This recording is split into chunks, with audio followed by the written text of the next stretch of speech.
So objectives for this presentation.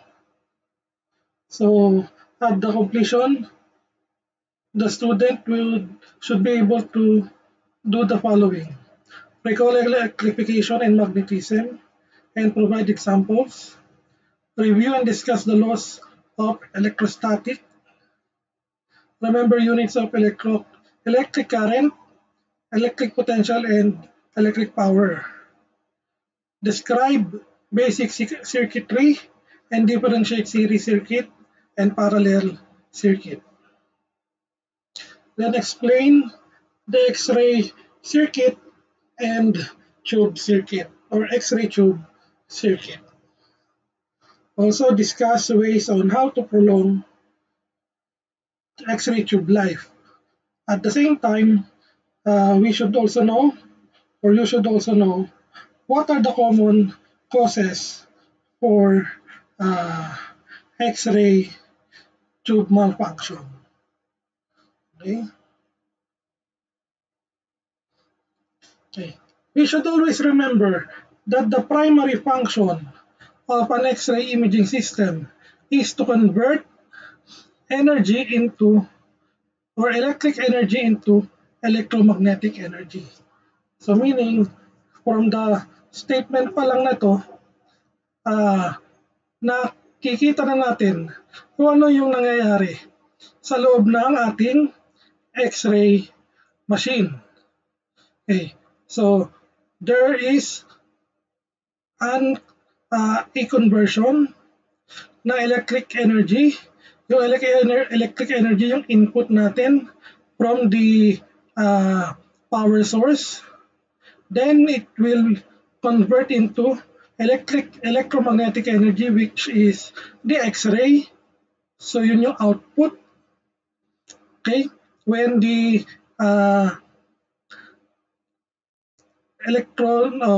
the projectile electron bombards the target, then the X-ray or the electromagnetic energy is produced. So yun yung primary function niya. In order for us to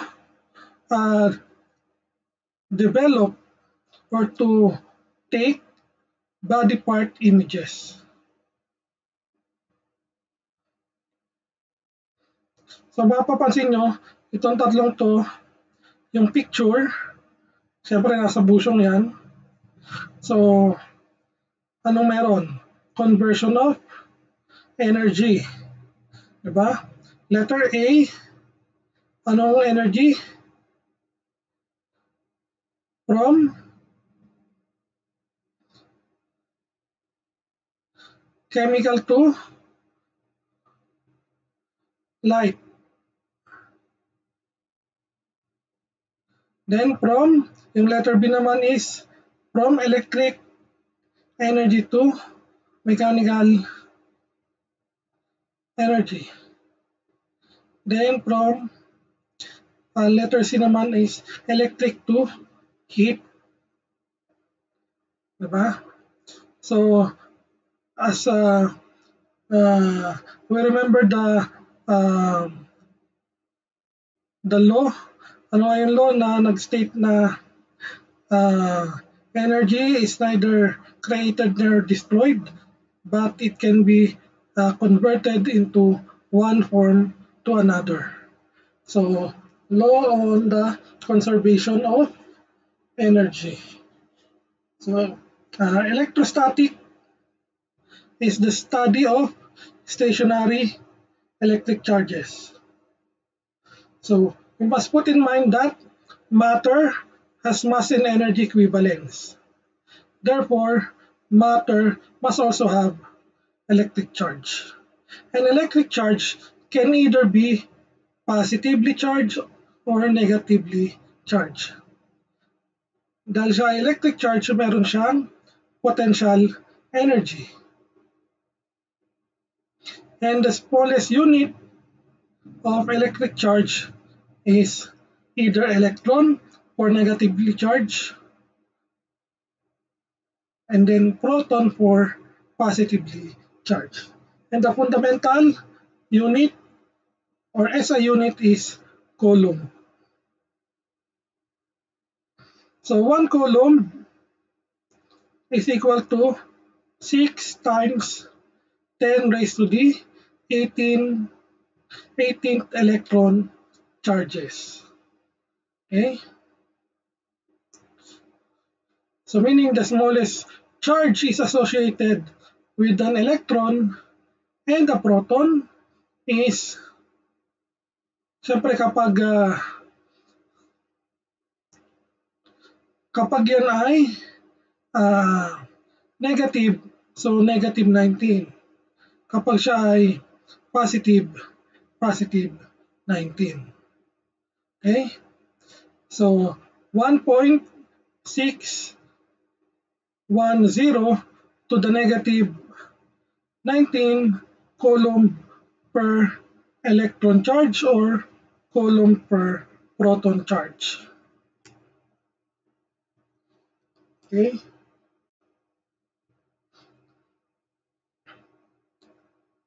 Okay, electric charges associated with an electron and proton have the same magnitude but opposite sign. So yun nga yung sinasabi ko sa inyo kanina na dito na pareha sila na 1.610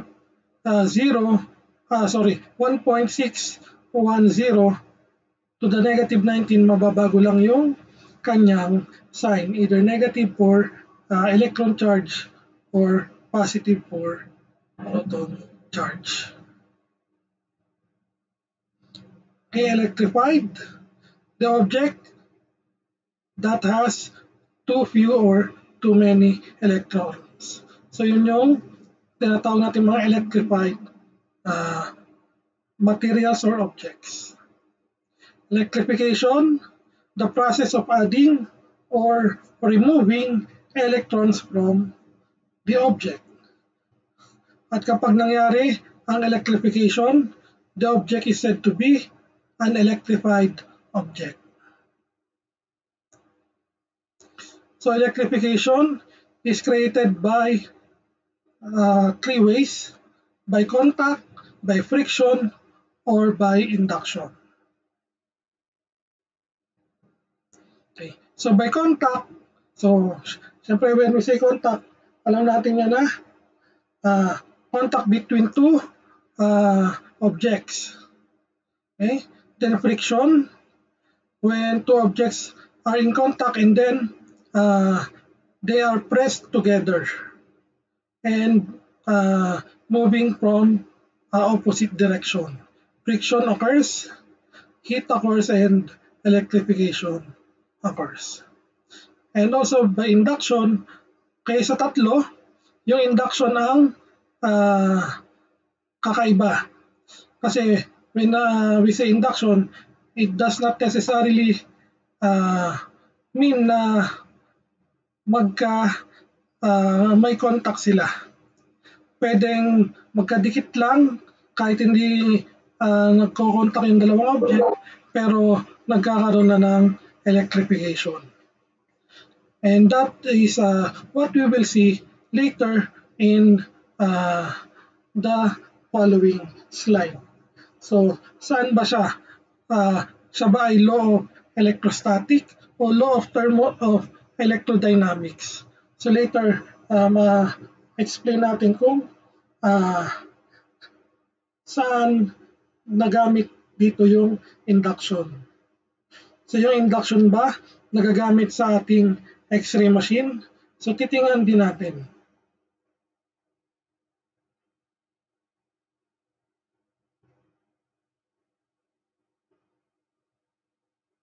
Okay, electric ground.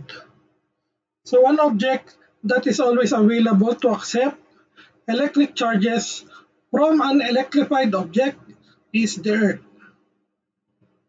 So, di ba, sabi nga natin, di ko alam kung nakasama to sa inyong quizzes before or exam, that the greatest reservoir of electric charges is the Earth. Hindi electric clouds, hindi clouds with lightning, kung hindi Earth, the ground, the electric ground. Kaya nga, kung mapapansin natin, yung mga appliances natin karaniwan, meron silang wire na tinatawag na usually na ground, na kung saan siya ay kinoconnect sa lupa. Supposed to be. Okay? Yan. So, ito yung example ng isang grounding rod. So, meron siyang grounding electrode na nakakonect sa isang appliance or machine. So, any excess electric charge, okay, ay mapupunta sa lupa. And therefore, hindi masisira yung ating appliances or yung ating machine. So, importante yung electric ground sa ating X-ray machine. As we know, the X-ray machine utilizes not only a small amount of electricity, but it uses kilovoltage. Diba? So, napaka lakas na electricity ang ginagamit ng ating X-ray machine. Kaya kailangan na yung ating X-ray machine ay grounded. Connected siya sa isang grounding rod.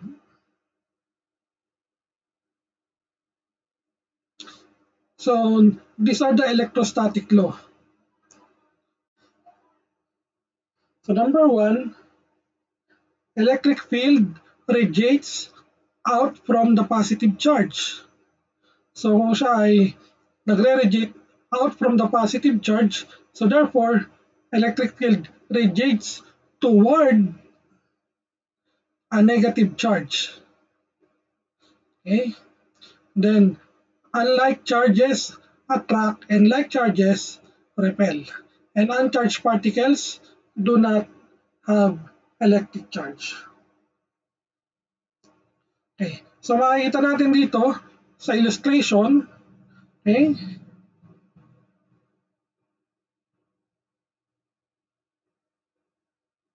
Okay.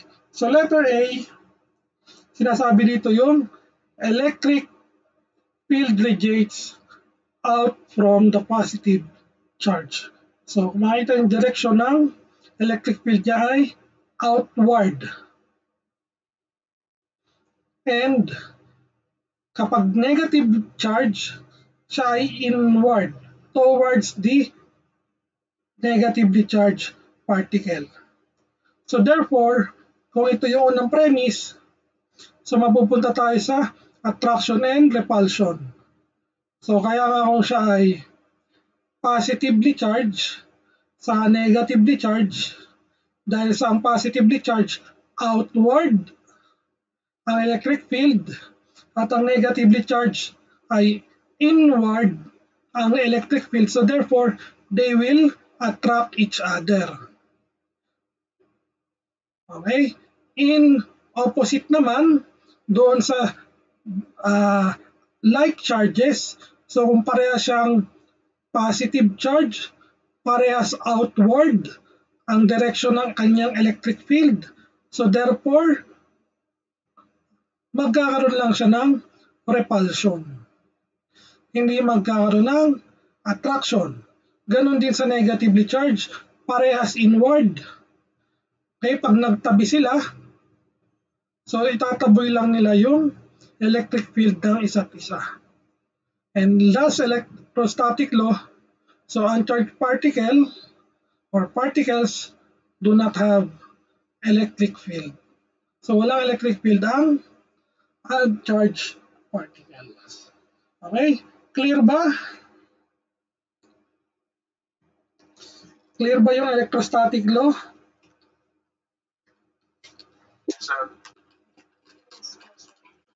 Okay? So may question kayo?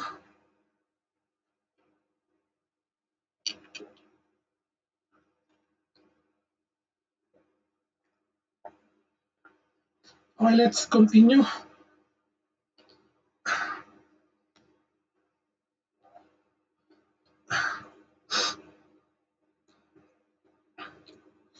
what is an electric field? So pakita natin kanina yung electric field ay siyang dahilan kung bakit nagkakaroon ng attraction and repulsion. So electric fields, okay, are lines of force exerted on charged ions in the tissues by the electrons. So it causes charged particles to move from one pole to another, di ba? Sabi nga natin, siya yung reason kung bakit nagkakaroon ng attraction and repulsion. So, inulit lang dito na pag positive charge points outward ang electric field. Okay? Kapag negatively charged points toward the particle or points toward or points inward. Okay? So, ano ngayon yung electrostatic force? So, it is the force of attraction between unlike charges or repulsion between like charges. So when the electrostatic field or when the electric field attracts each other, so yung force na nag-attract doon is what we call the electrostatic force. Or kung siya naman ay nag-repel, yung force that causes a repulsion is also called electrostatic force. So it is said that electrostatic force is directly proportional to the product of the charges. So ano ibig sabihin? So kung ano yung energy ng both charges ay katumbas din ng energy ng electrostatic force.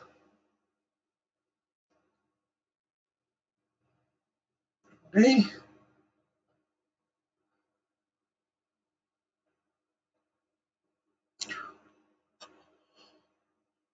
However, inverse proportionality is also applied here.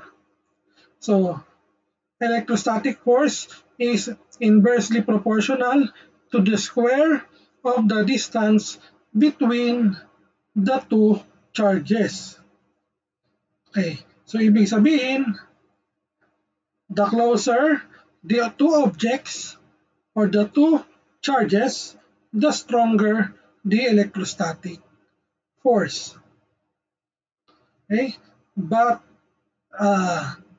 this electrostatic force decreases rapidly when the two objects or charges separates. Okay? So, mas malayo sila, mas konti yung or mas maliit yung energy ng electrostatic force. Mas malapit, mas malakas yung electrostatic force. Okay?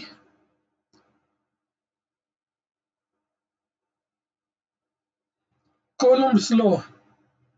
So, electrostatic force is directly proportional to the product of the electrostatic charges and inversely proportional to the square of the distance between them. So yan yung Coulomb's law. Okay, so formula for the Coulomb's law may F equals K, tapos times QA times QB over D squared.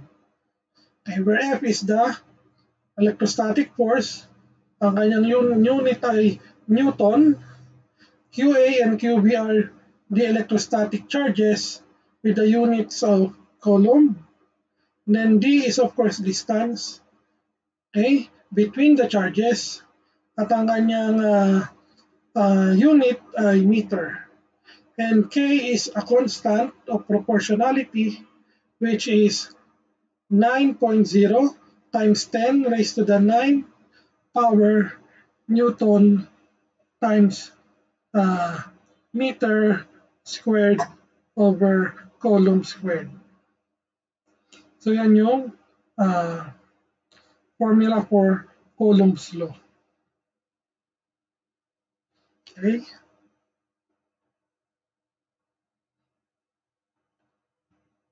Okay, so ito importante tatandaan that electric charge distribution is uniform throughout or on the surface.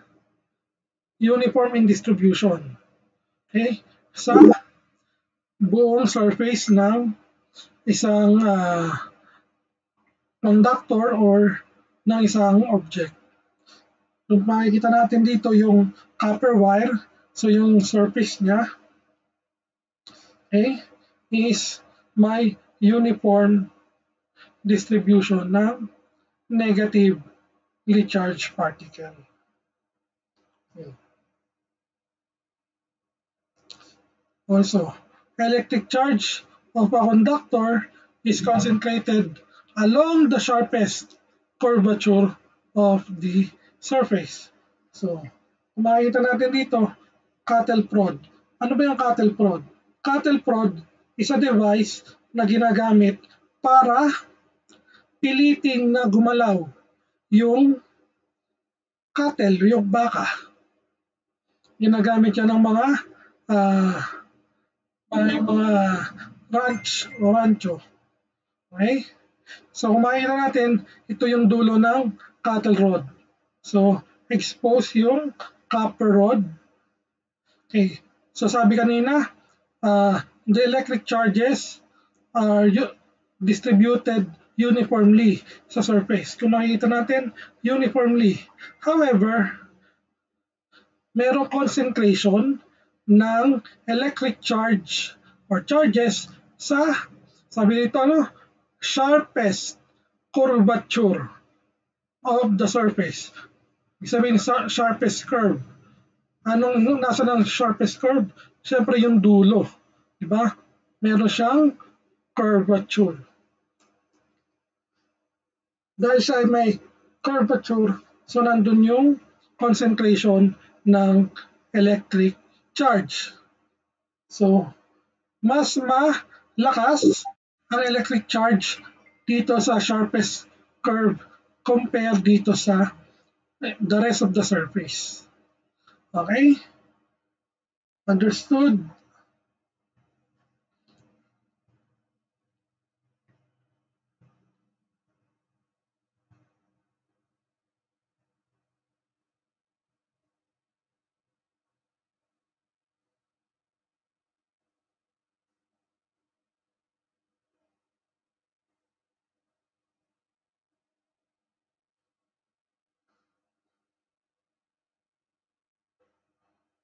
Okay.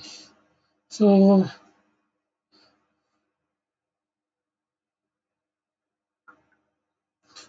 continue. So, of course, we now go to electric potential. Ano ang kanyang unit? Siyempre, kung siya ay tinatawag sometimes na voltage, ang kanyang unit ay, of course, volt.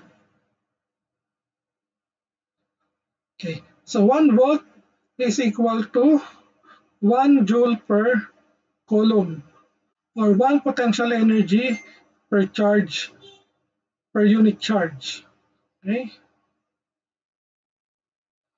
Then electrodynamics, study of electric charges in motion. So there are 4 electric states of matter. So we have conductor, insulator, semiconductor, and superconductor. Anong pagkakaiba nila? Conductor, any substance through which electron flow easily. While insulator, may characteristic pa. So, variable resistance. Paiba-iba ang kanyang resistance. Obeys the Ohm's law. Requires voltage. Siyempre, kaya nga siya ay flows ng electrons easily, di ba? Then, so example nito ay copper, aluminum, and water. Then, insulator, any material that inhibit or does not allow electron flow. So characteristics, does not permit electron flow, extremely high resistance, necessary with high voltage. Okay, bakit siya necessary with high voltage? Para makontrol niya yung uh, voltahe. Okay? Example, glass, rubber, and clay. Then semiconductor, so it acts as either an insulator or conductor. So can be conductive, can be resistive. Okay, basis for computers, particularly yung mga computer microchips. Okay? So example niya ay silicon and germanium. Of course, superconductor, any materials that allows electrons to flow without resistance. Okay? So,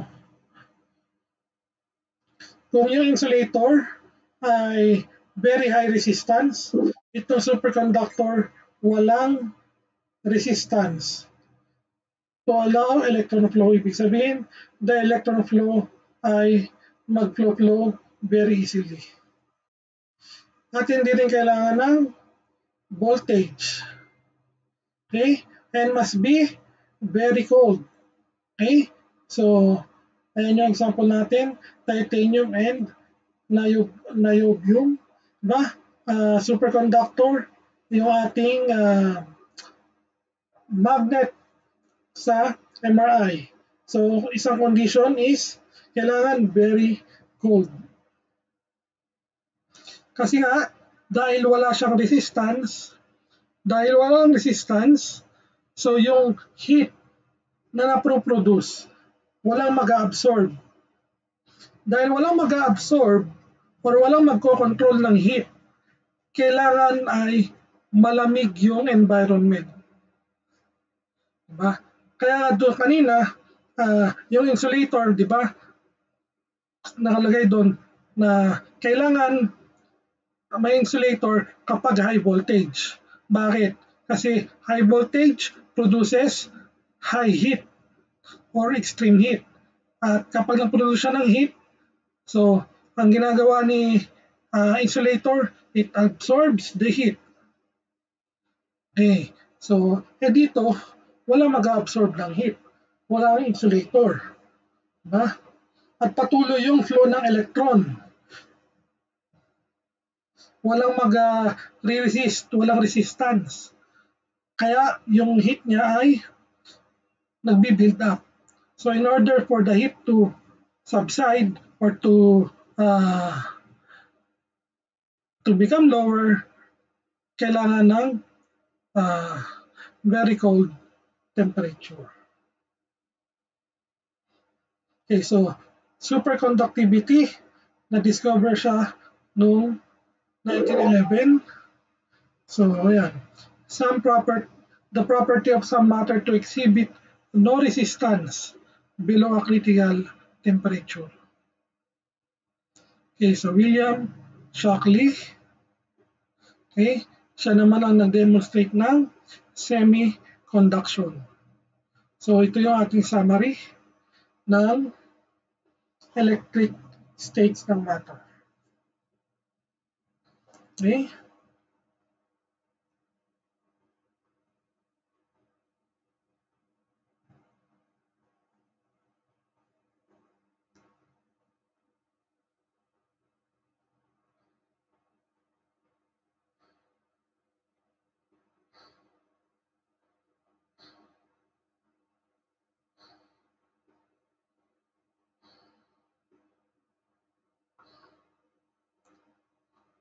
Okay, so may question ba before we proceed to the electrical circuits?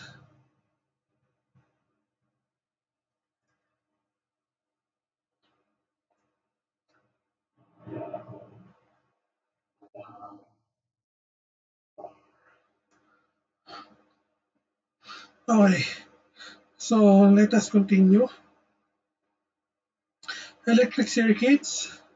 So the path of electron flow from a generating source through the various components and back again to the generating source.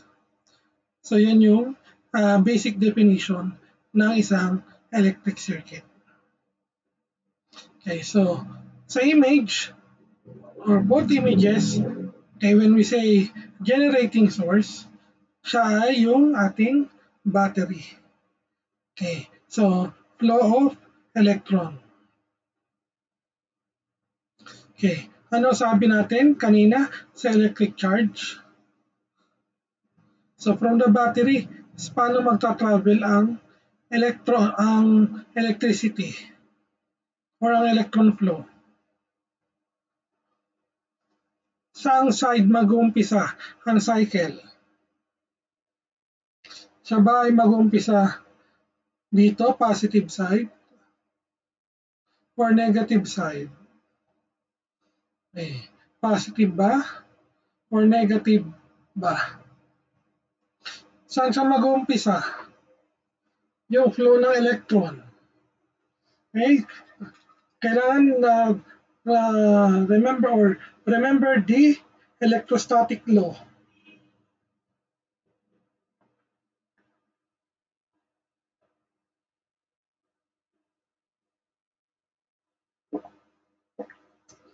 Saan siya mag-umpisa?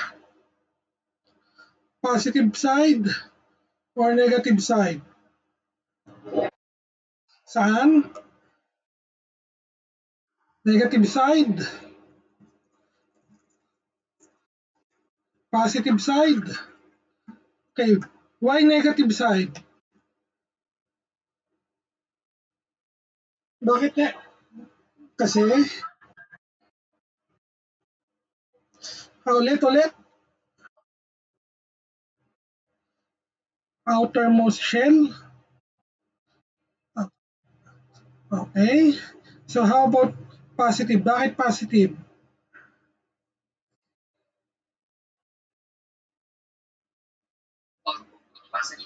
Okay, so of course the correct answer is from the positive side. Doon mag-start ang electron flow.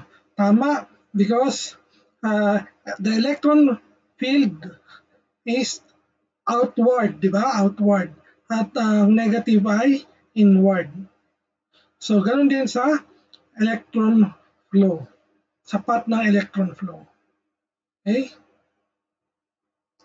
So, let us continue. So, electric current, anong unit ng electron current? Electric current, so it is the flow of electron through a conductor. So, ang kanyang unit ay anong unit ng electric current? So, direction niya ay always opposite the electron flow. So, measured in amperes. So, 1 ampere is equal to 1 coulomb per second or 1 electric charge per second. Okay? Electric potential. So, ayan, balik na naman tayo kay voltage or volt. 1 volt is to 1 joule per coulomb. Then, electric resistance is measured in ohms with the symbol of the Greek letter omega. So, increasing electric resistance results in a reduced electric current.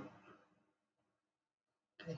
Dahil napakilala na natin yung resistance, yung current, and of course, the voltage. So, umpisa na tayo sa Ohm's Law. So, Ohm's Law, the voltage across the total circuit or any portion of the circuit is equal to the current times the resistance. So yan yung ating Ohm's law. So tandaan nyo pa ba ang Ohm's law? Okay? Recite nyo nga Ohm's law.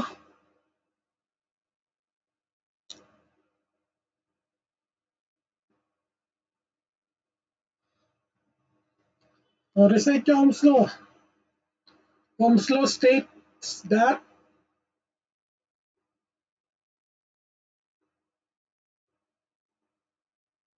Naku, nakalimutan na si Ohm's law.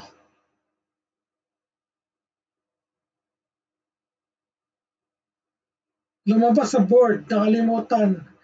Sayang. Basic pa naman. 1 point na sana. So Ohm's law states that, diba? As long as you know the formula, you can state the Ohm's law. Anong formula ng Ohm's law?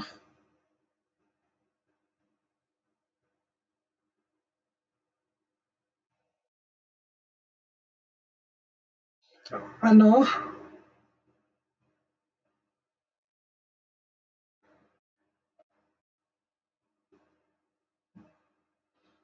BIR? Hindi nyo ma-state ha. Okay? So B equals IR. Okay, the voltage across the total circuit is equal to the current times the resistance. Diba? Kapag alam mo yung formula, ito lang yung formula. Okay? So, the voltage across the total circuit or any part of the circuit is equal to the current times resistance. Okay? So, yan yung ating mga formulas. Tandaan nyo pa ba sila? Siyempre, tandaan nyo pa sila. Okay? So, don't forget the triangle.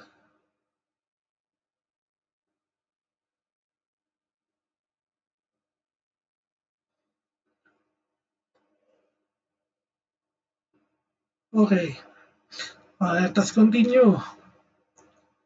So there are two basic types of electric circuits. So the series circuit and the parallel circuit. Okay? So yan sa illustration yung ating circuits. So series circuit, all circuit elements are connected in a line along the same conductor. Diba? Isang conductor lang yung dinadaluyan ng electron flow. Magkakadugtong. Okay? Series. Positive, outward, yan, of course. Then, negative, inward. Okay, so rules for series circuit. The total resistance is equal to the sum of the individual resistance. The current to each circuit element is the same and equal to the total circuit current. And of course, the sum of the voltages across each circuit element is equal to the total circuit voltage. So, kung interpret natin to sa formula, yan. Ayan ang kanyang formula. So, resistance, the total resistance is equal to the sum of all individual resistances. Okay? The current in each circuit element is equal to the total circuit current. And the total voltage is equals to the sum of the voltages in each circuit element. Okay? So, dito, ang equal ay current. Okay. Okay? So, naalala nyo na ba?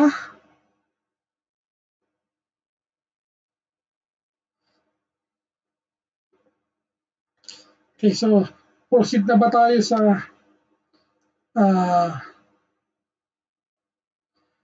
parallel?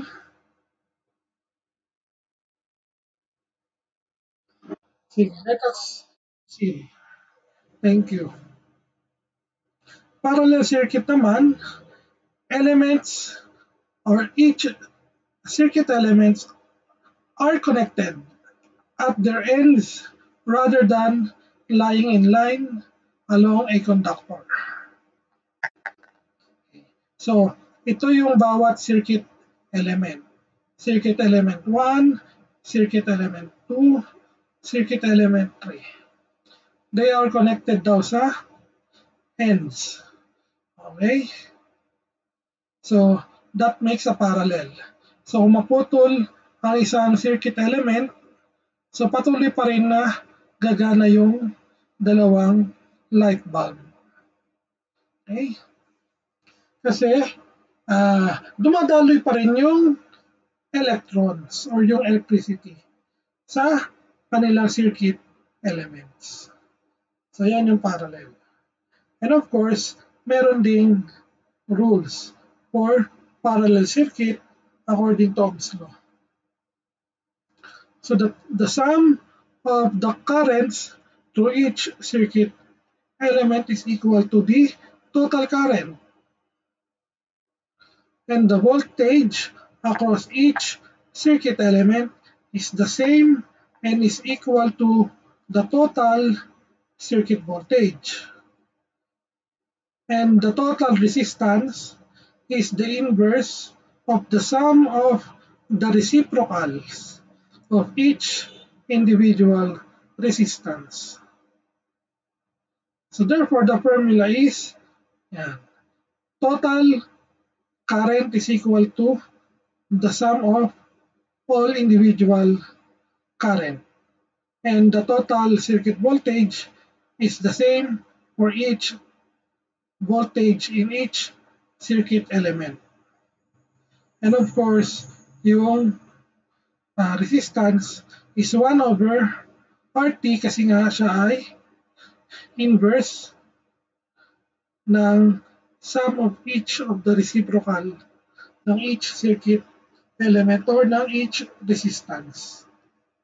So, 1 equals or 1 over RT equals 1 over R1 plus 1 over R2 plus 1 over R3 or kung ilan pa yung circuit element. Okay?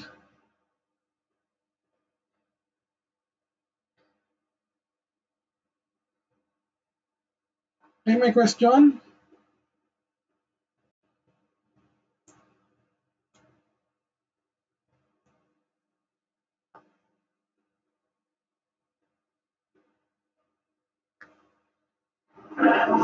Wala. Okay.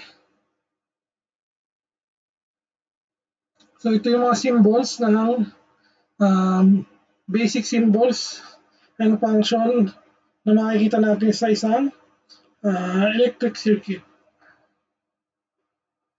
Okay, so we have resistor, yung wavy. So resistor inhibits the flow of electron. Battery provides electric potential or power source. Then capacitor momentarily stores electric charge. Then the ammeter measures electric current. Voltmeter measures electric potential. So bakit kailangan nating alamin to? So later, mamaya, papakita natin kung saan to makikita sa ating circuit. Okay, of course, switch turns on or and off by providing infinite resistance. Okay, syempre, pag na-off siya, So, may resistance. As long na hindi mo siya i-on, hindi mawawala yung resistance niya. Then, the transformer, okay, and rheostat, a variable resistor, and diode allows electron to flow only in one direction. Okay, bakit? Kasi nga, merong AC and merong DC. Diba? Naalala niyo ba si AC and DC? So later, yan, si DC. DC or direct current, electrons that flow in only one direction. Okay, so before, karamihan ng mga appliances and power plants sa US ay direct current.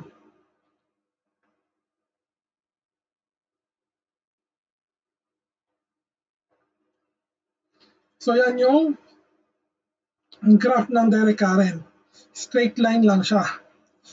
Okay. While for alternating current, so electron flows alternately in opposite direction. So meron siyang para siyang wave. Okay? Diba? Alternating current.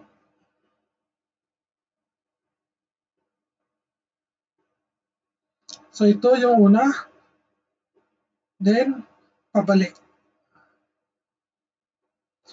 Okay? So yan yung pattern niya.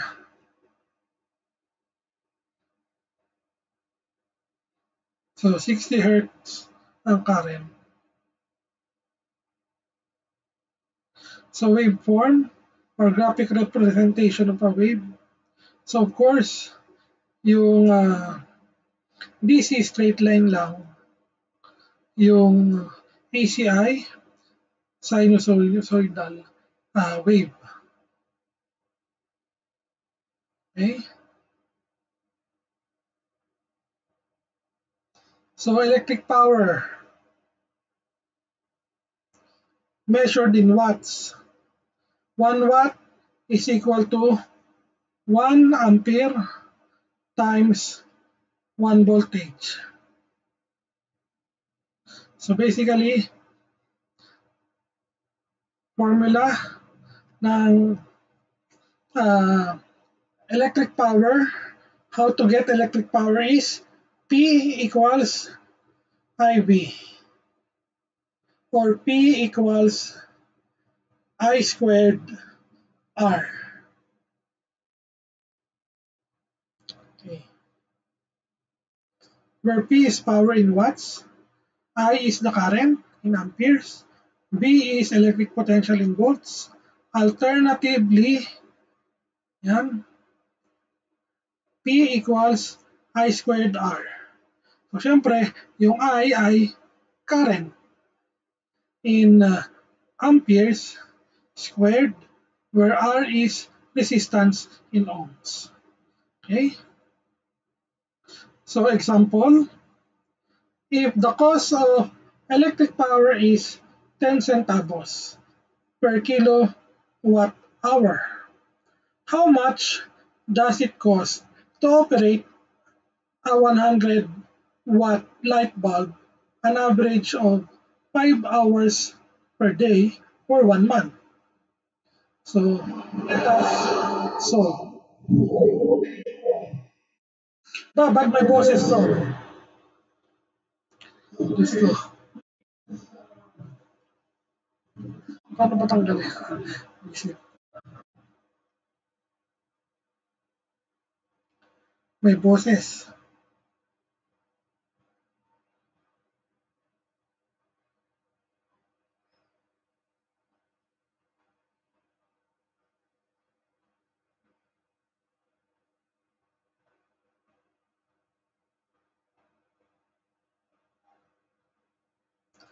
Okay. So, una-una, kailangan isolve muna natin yung total time. Diba? So, sabi sa problem, Diba? Ang total time is uh, 5 hours per day for 1 month. Okay? So, 30 days per month, tapos 5 hours per day.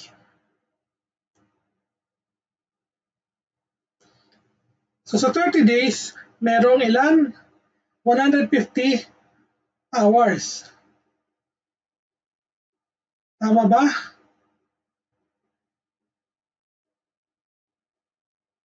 So, 150 hours per month ang magagamit natin. Tama ba?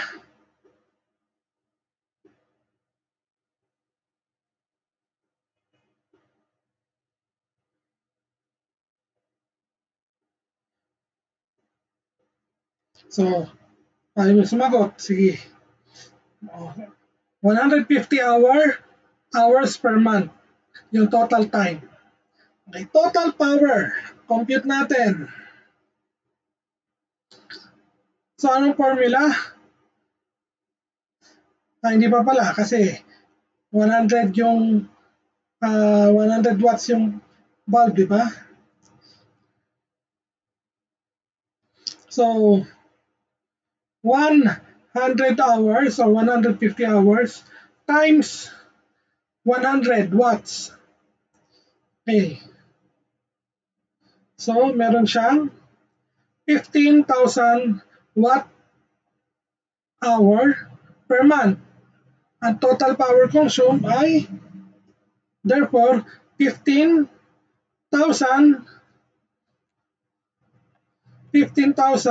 kilowatt hour per month.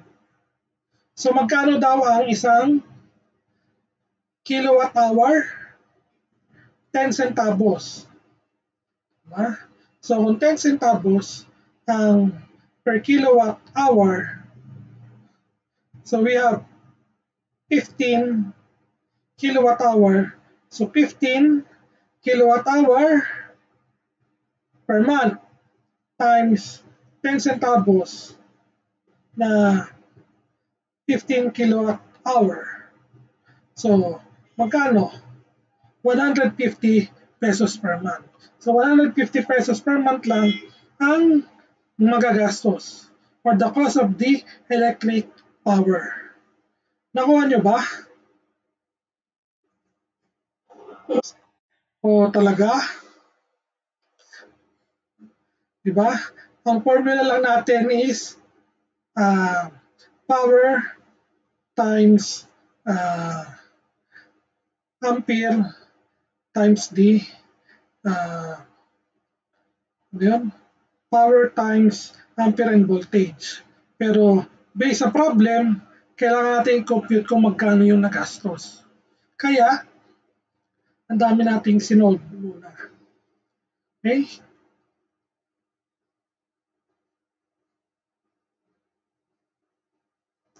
So, ito, another, kayo mag-compute problem. An X-ray imaging system that draws a current of 80 ampere is supplied with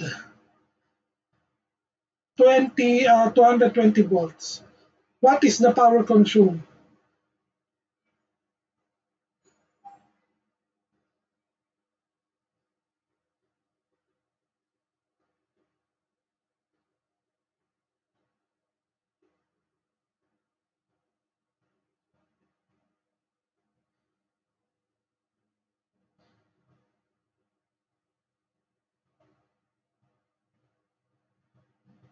Okay, may sagot na kayo?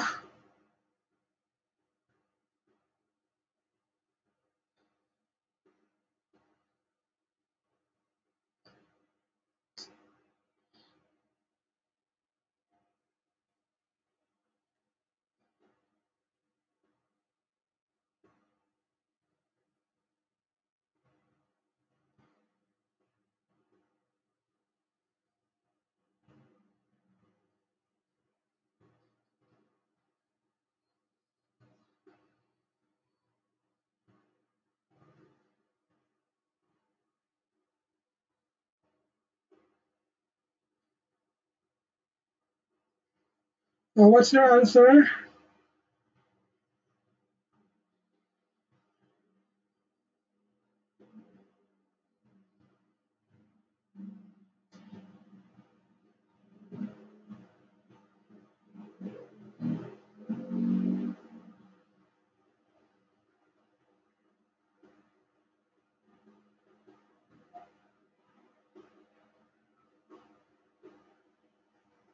Ano sagot nyo guys?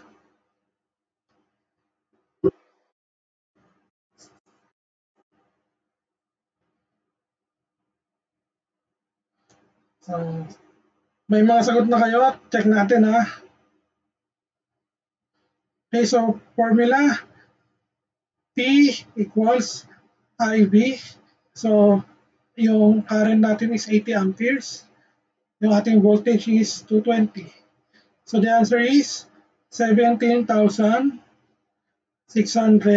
watts or 17.6 kilowatts.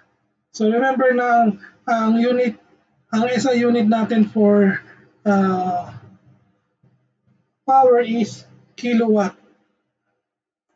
Okay, so, kailangan natin siyang i-convert to kilowatts. Okay? So, tama naman, 17,600 watts or 17.6 kilowatts. Okay, so another one. The overall resistance of a mobile X-ray imaging system is 10 ohms. When plugged in a 110 voltage receptacle, how much current does it draw? Or how much power is consumed? Okay, so dalawang problem, di ba? Okay? Dalawang problem. So, dahil dyan, dalawang formula ang gagamitin.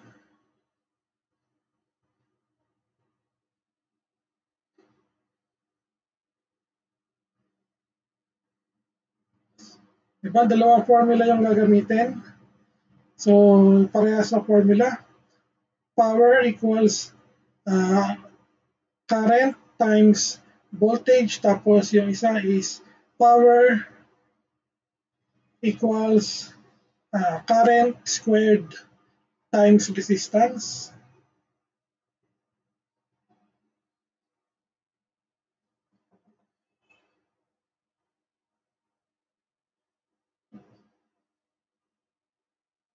Okay. So compute.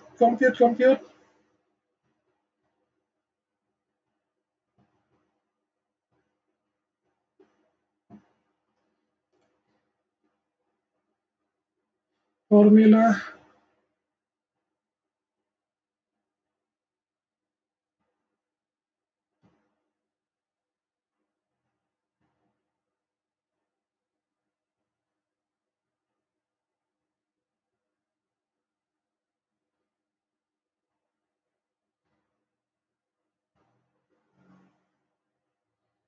Okay.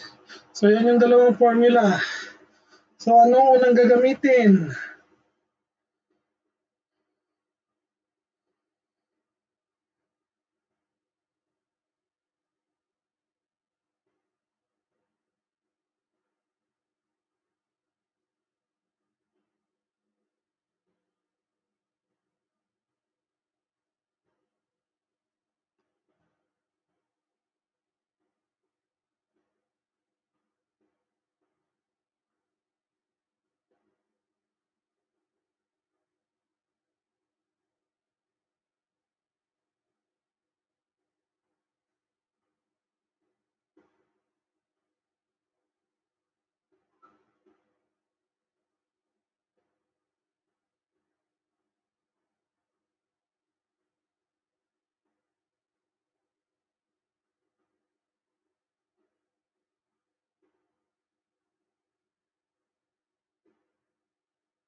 Nakuha niya na yung current kung ilan.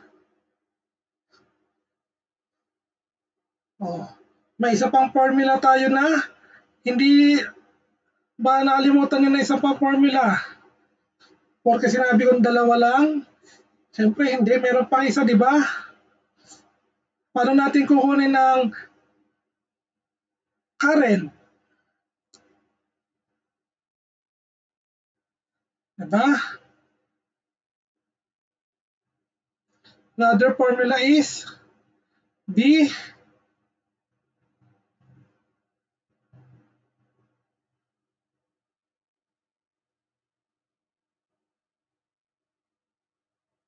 So, paano natin kukunin ng current? Voltage divided by the resistance. Tama? So, anong sagot?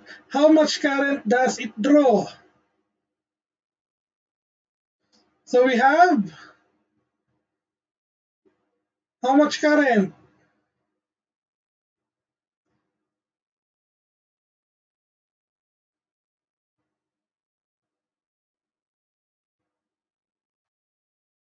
Very good, 11 ampere. 11 ampere. So, kung meron ka ng 11 ampere,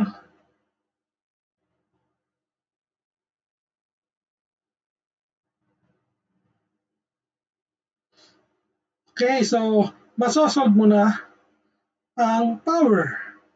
Masosolve mo na to. Masosolve mo na to. Power. Alin man sa dalawang formula na yan ay pwede mong gamitin. Parehas kaya ang sagot? So, anong sagot?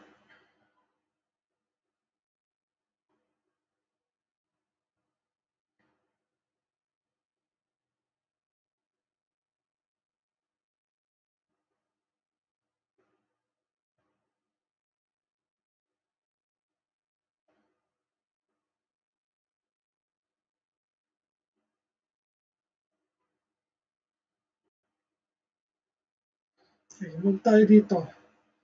Okay, so, power.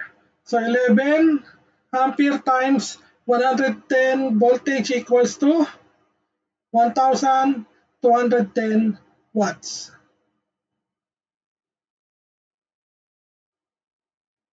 Or yung isang formula, so 11 squared times 10 ohms. So, sagot ay same pa rin. Okay? Nakuha ba? May question ba?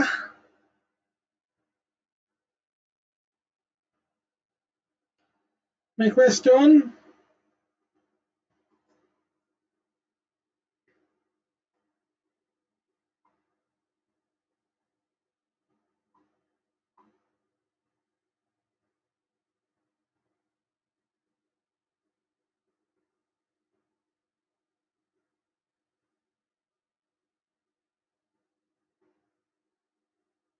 Okay. Walang question na meron.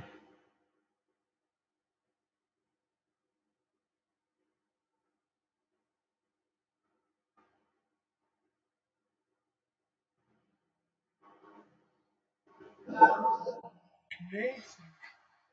Let us continue. So, papasok naman tayo sa another topic. Gusto niyo bang mag-break o diretso na tayo?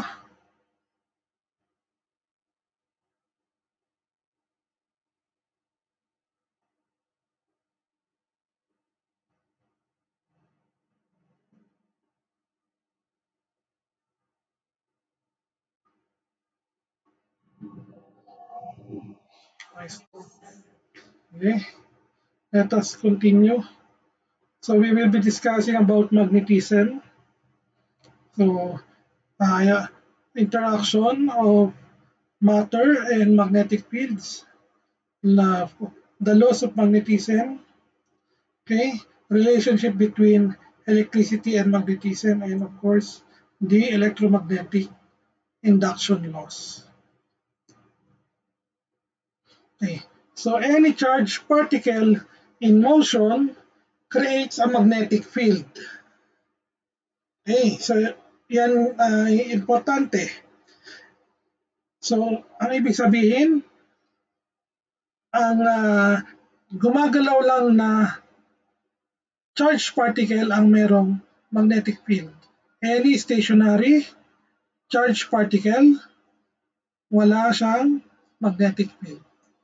Okay? So magnetite or oxide of iron or lodestone or leading stone. So yan yung origin ng ating magnet. Okay? So yun nga sinabi natin kanina.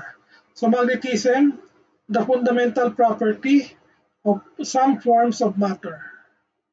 So it has no smallest unit. Okay? So wala siyang smallest unit unlike the electric charge.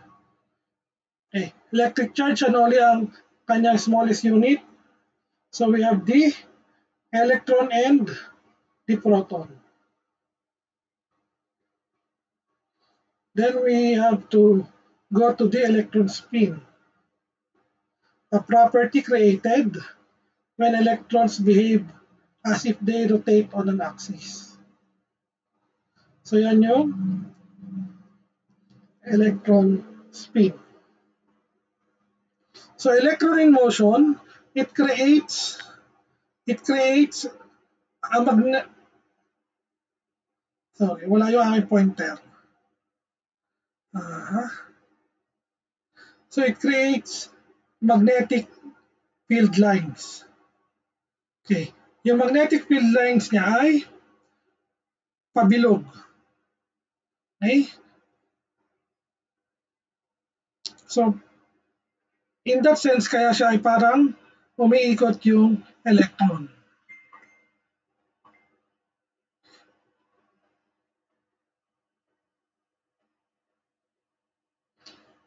So yung electron spin ay nano-neutralize into electron pairs. Kapag siya ay nagkaroon na ng katabi na electron, so hindi na siya magkakaroon ng hindi na siya mag-spin. And this electron spin also creates the magnetic field. Okay? So, yan. Again, kung makikita natin dito, yung may principle pa rin dito ng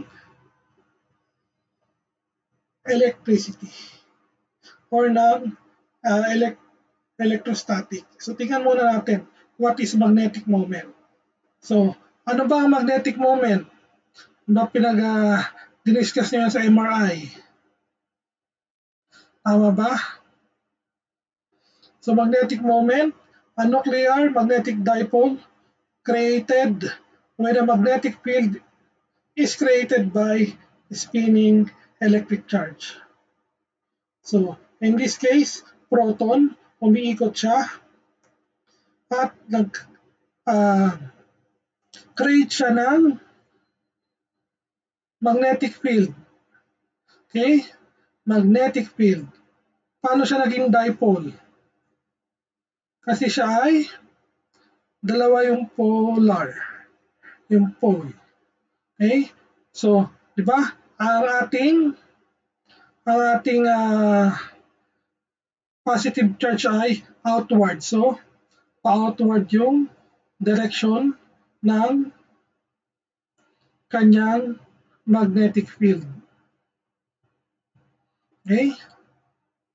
Pa-outward. So, nagko-connect yung parehas na magnetic field. Kaya siya ay nagkakaroon ng parang bilog na magnetic field. Pero doon sa iba, habang lumalayo ay humihina, di ba? Kaya hindi siya nakaka-connect na. Okay?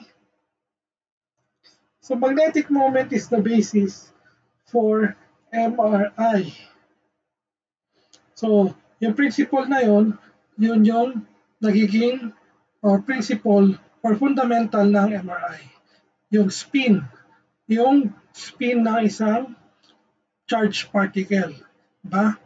We have kaya nga yung proton nag-spin siya into 90 degrees, 180 degrees, and vice versa. We have the T2 relaxation time, T1 relaxation time, then we have the proton density, etc. And dipolar or bipolar, a magnet that has two poles. So yung pole niya ay south and north. Magnetic dipole, the small magnet created by the electron orbit. Then magnetic domain, accumulation of many atomic magnets with their dipoles aligned. So yung magnetic domain, na-discuss din yan sa inyong discussion ng MRI physics, di ba? Na kung saan nag-align yung mga dipoles nila.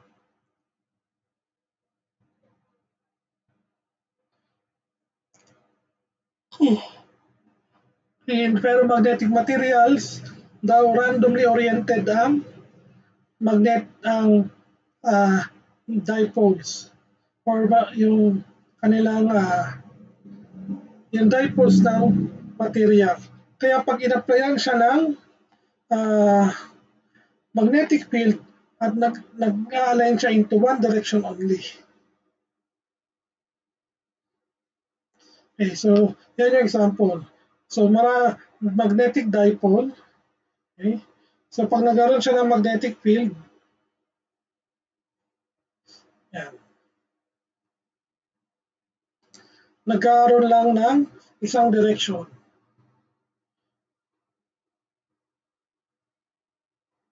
Okay? So magnets are classified according to the origin of their magnetic property.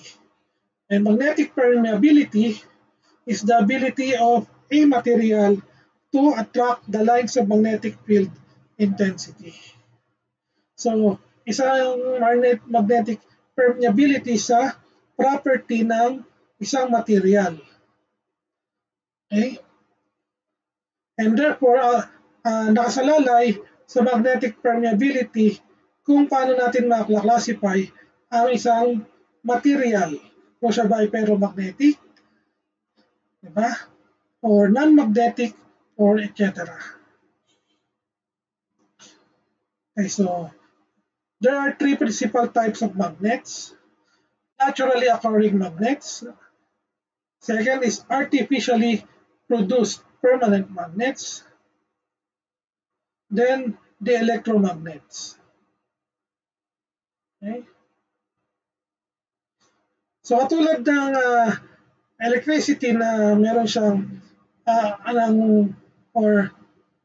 meron 4 states, electric states of matter, meron din 4 magnetic states of matter. So ano tong 4 magnetic states of matter?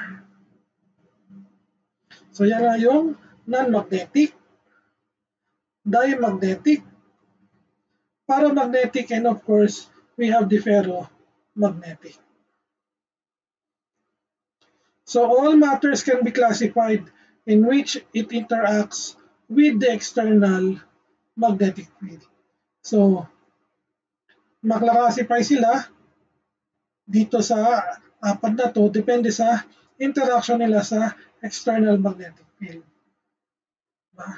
Or yung magnetic permeability nila. So non-magnetic field, usually mga materials ay wood and glass. Anong characteristics? Unaffected by a magnetic field. So meaning, hindi siya na-attract sa magnetic field. Hindi rin siya nare-repel sa magnetic field. Okay? Next is diamagnetic. So this type of materials ay water and plastic. So weakly repelled from both poles of a magnetic field. So weakly repelled daw. they can be repelled but mahina lang. So to the point na hindi natin na-observe na sila ay nare-repel talaga. Then, third is paramagnetic. Example niya is gadolinium. Weakly attracted to both poles of magnetic pole. Okay? Then, last, ferromagnetic, iron, nickel, or cobalt. So, characteristic ay they can be strongly magnetized.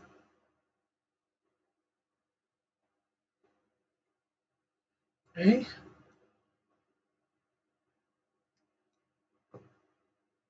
So, let us proceed. Magnetic susceptibility, the degree of which a material can be magnetized.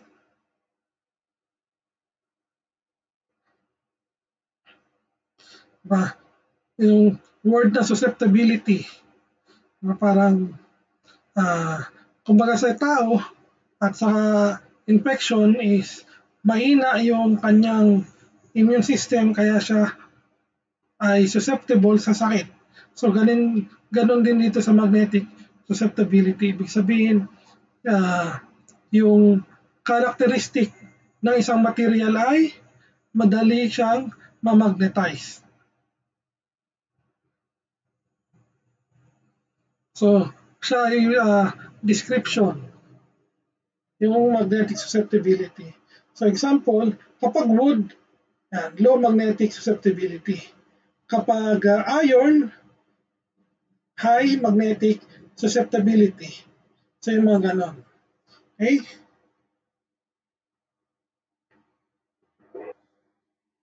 Then, hysteresis.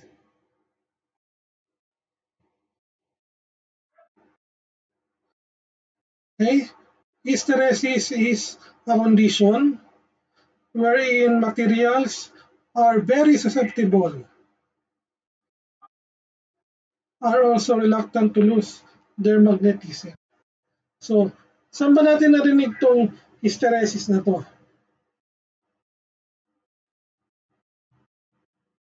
So later, maririnig ulit natin tong hysteresis pagdating natin sa discussion ng transformer. Pero dito sa magnetism is siya daw ay isang condition na kung saan yung ibang materials na very susceptible, ibig sabihin na highly susceptible ay nagkakaroon ng decrease sa kanilang magnetic property. So hysteresis yun. Usually ay parang nagsha-shed off siya ng counting power, magnetic power or magnetic force. Nababawasan siya ng magnetic property. Hysteresis. Okay?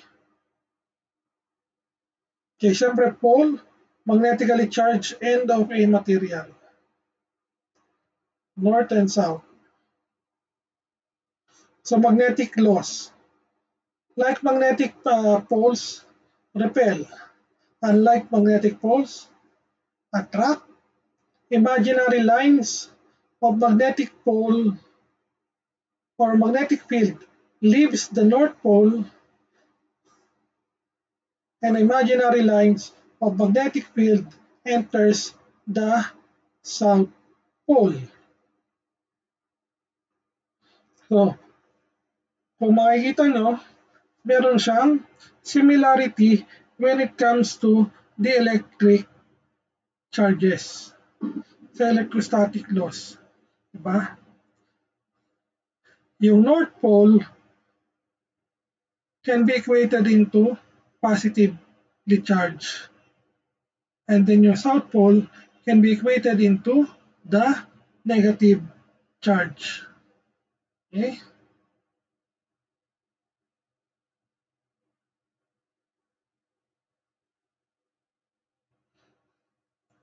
Okay, question.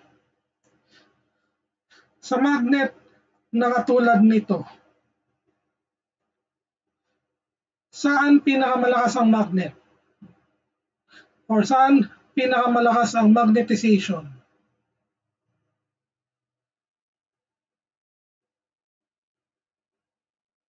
Saan part?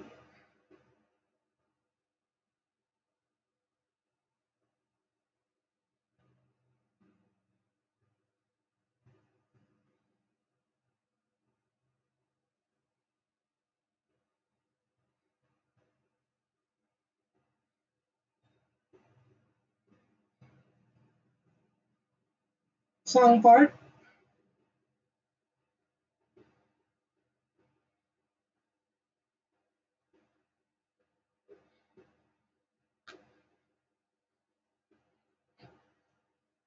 How about sa U-shaped magnet? Saan part ang pinakamalakas ang magnetic field or magnetization?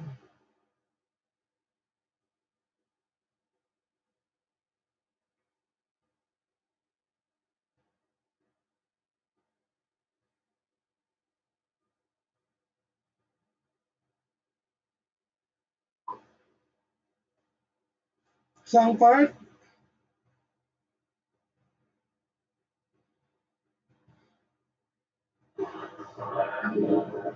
Anong parehas? Tinatanong ko kung saan parte sang bahagi ng magnet.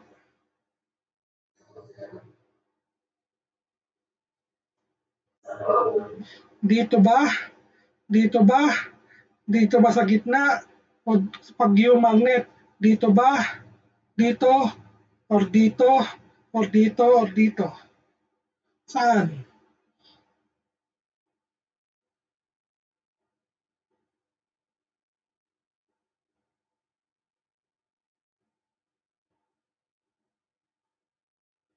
Sa pole. Sabi niyo sa pole. Saan pole?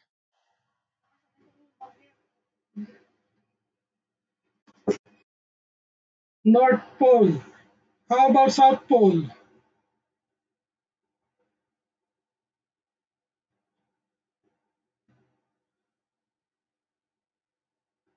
Sa gitna. Sa gitna ba?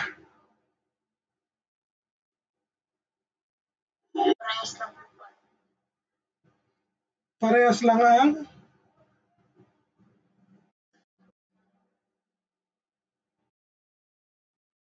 saan? Both poles.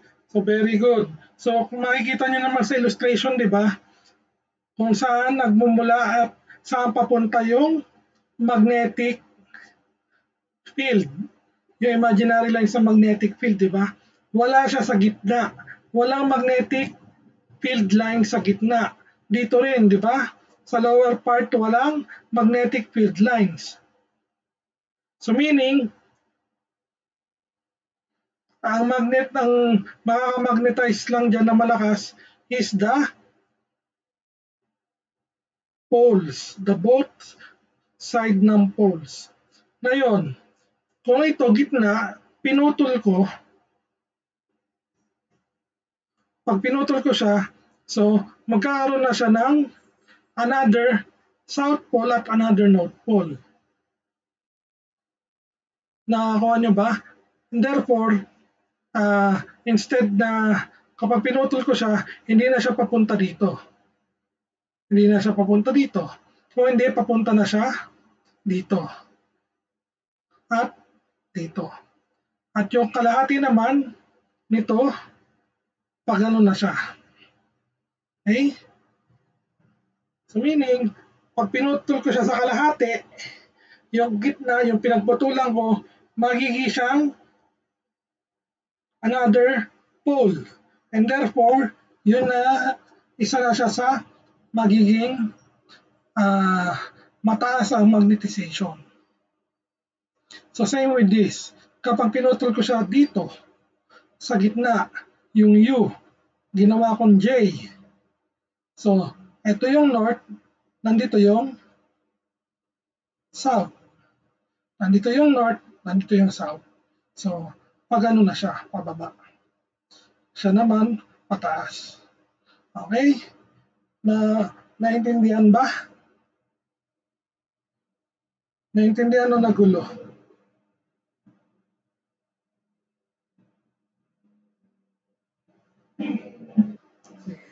Let us okay, let us continue. So magnetic induction, the process of making ferromagnetic material into magnetic material. So magnetic induction. So magnetic lines of induction. So yun na yun, imaginary field lines. So ganito yung uh, nangyayari sa uh, induction, magnetic induction. Okay? So ferromagnetic material such as iron attracts magnetic lines of induction, whereas non-magnetic materials such as copper does not. So, kapag tinabi mo lang siya, sabi ko nga, di ba, not necessarily katabing-katabi or magkadikit sila. So, nagkakaroon ng induction. Okay? In this term, magnetic induction. So, yung kanyang magnetic field lines from the North Pole, okay, dadaan siya dun sa iron, maagip kasi yung iron, okay, then papunta siya sa south, paulit-ulit lang yan, paulit-ulit, hanggang sa si iron na ferromagnetic ay maging magnetic. Magkakaroon siya ng magnetic properties.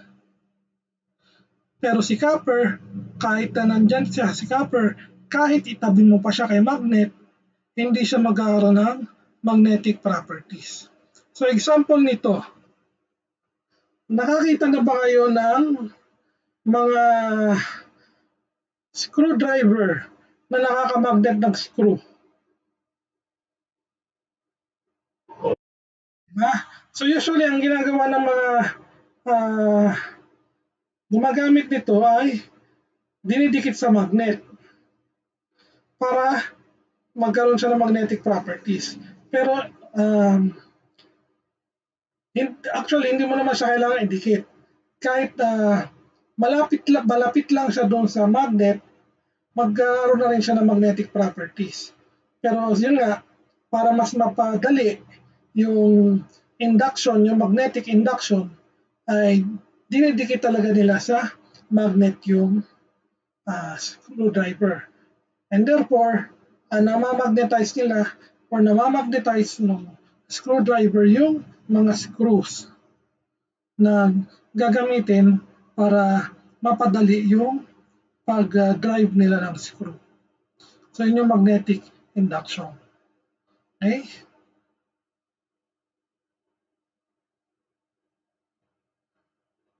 So, magnetic force, okay?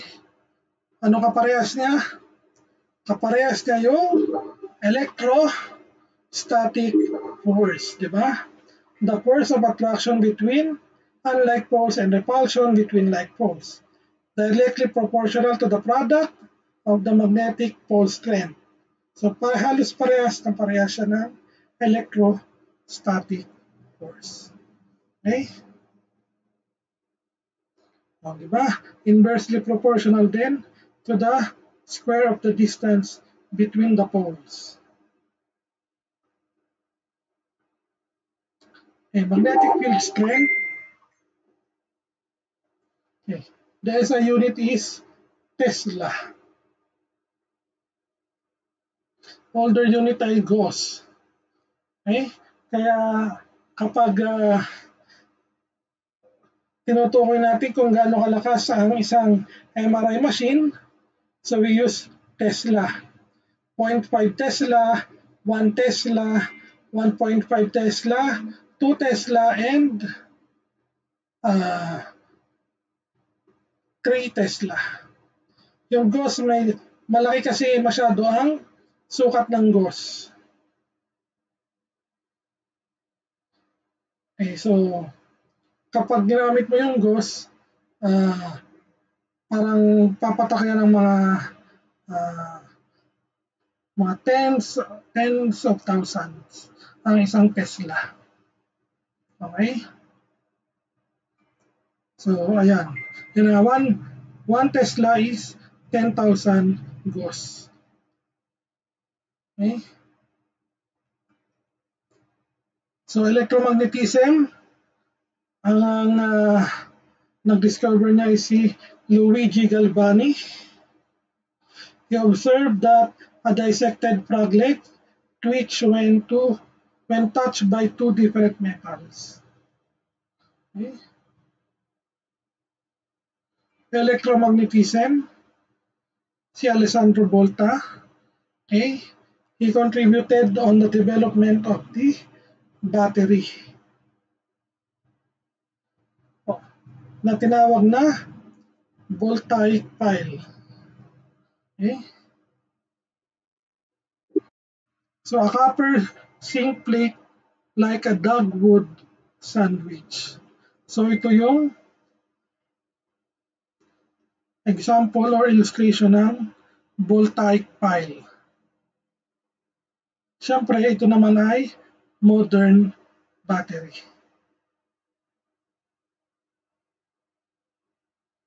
Okay?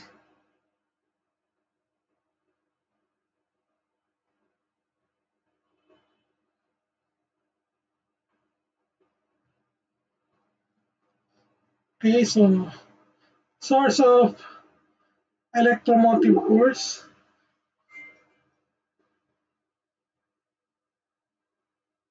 Any device that converts some form of energy directly to electric energy. Oh. Ferromagnetic objects can be made into magnets by induction. So na-explain na natin yan kanina. Then, Hans Ørsted, ano ang kanyang kinontribute? He demonstrated that electricity can be used to generate magnetic fields. So therefore, dyan na yung electromagnet. Kasunod na yung electromagnets. So any charge in motion induces induces magnetic field. So yun yung sinabi natin in the beginning of our discussion sa magnetism, di ba?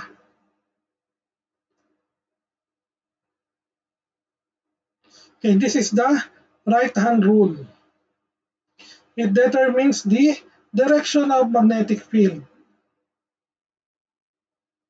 Okay. So makikita nyo, di ba?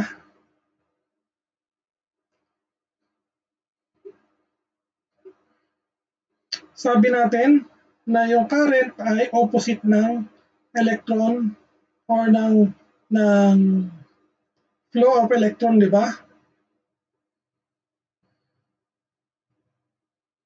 So kung makikita nyo rin sa illustration naman, yung magnetic field niya is umiikot sa baba.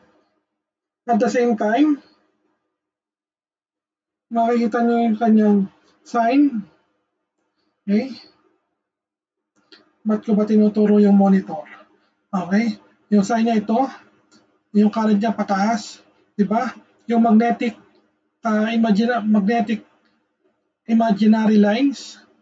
So, from the North Pole or positive charge, papunta sa South Pole or negative charge.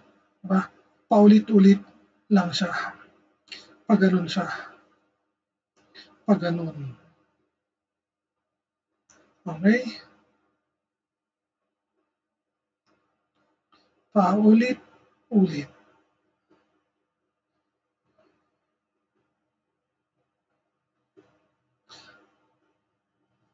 Yung magnetic field, ito, yung current niya is pag ganun. Kaya, kapag may hawak kayo na stick, kung susundan nyo yung kamay, di ba? Magnetic field, yung apat na daliri, current yung thumb, pataas. Okay? Siya yung right hand rule. Okay? Magnetic field, ito yung direction. Diba? Yung direction niya, pag ganun. So, pag ganun.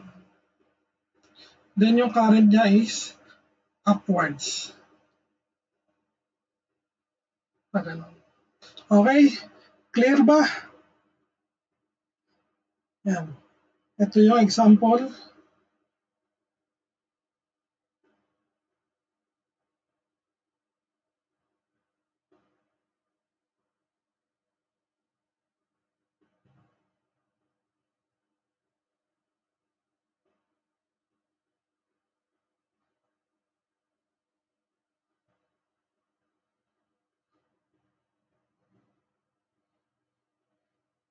Example ng electromagnet.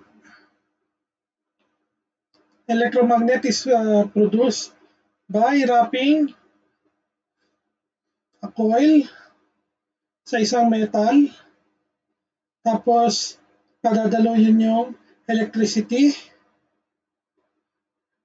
at magkakaroon na siya ng magnetic field. So, electromagnet, a current carrying coil of wire wrap around a iron coil. So, yan yung coil.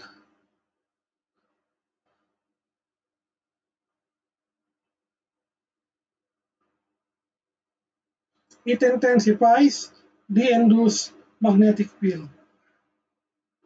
Okay? So, yung current, makikita pa rin natin, pataas. Diba?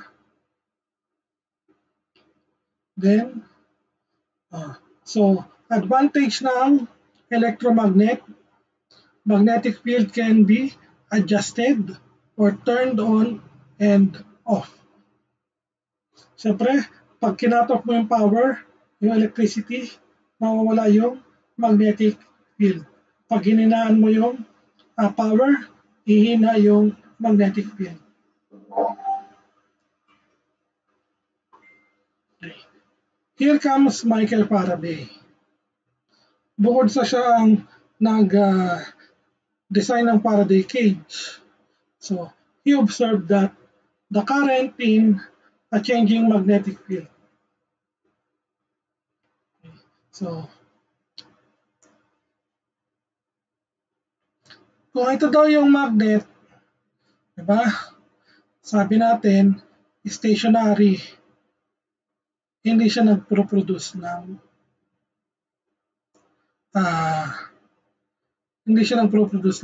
magnetic field.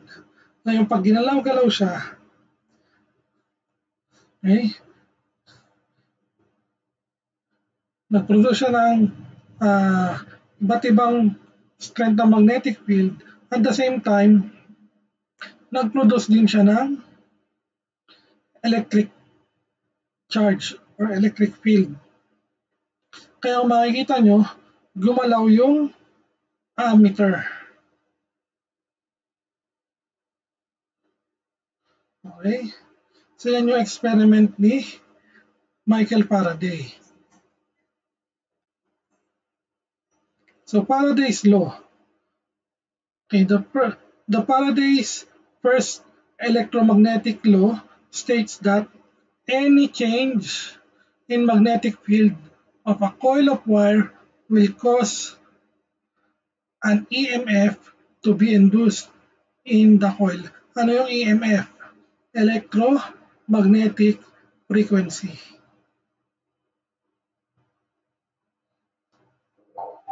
Okay. So Faraday's first law. The magnitude of the endorsed current depends on 4 factors. Okay? The strength of magnetic field, the velocity of the magnetic field as it moves past the conductor. So yung bilis ng paggalaw ng magnet, di ba kanina? Okay? So nakaka-apekto siya sa magnitude o sa lakas ng current na ma-produce. The angle of the conductor to the magnetic field.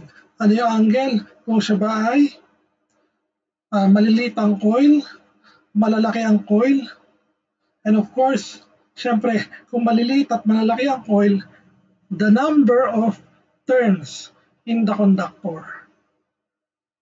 Kung ilan yung paikot niyang bilang. Ngayon na lahat itong apat na to nakakaapekto sa amount na ma-produce na current or sa lakas ng daloy ng current. Okay?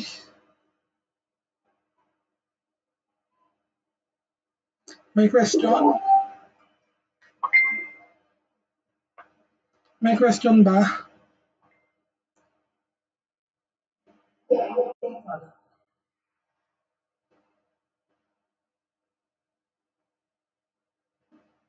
Okay, so uh, stop na muna tayo dito.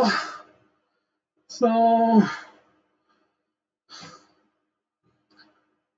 on Thursday, we will continue with the discussion of the transformer, and hanggang sa matapos yung X-ray circuit, X-ray tube circuit,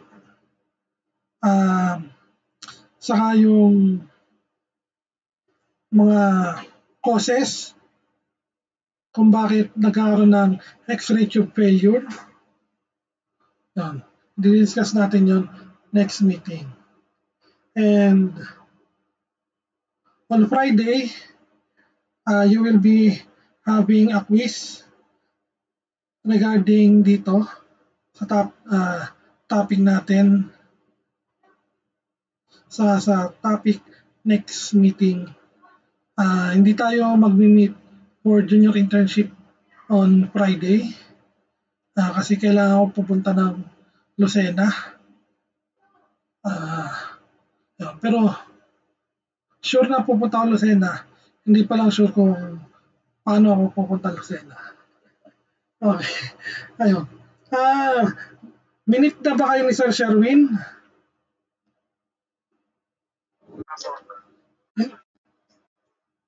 Hindi kayo minute kanina? Ay, ganun.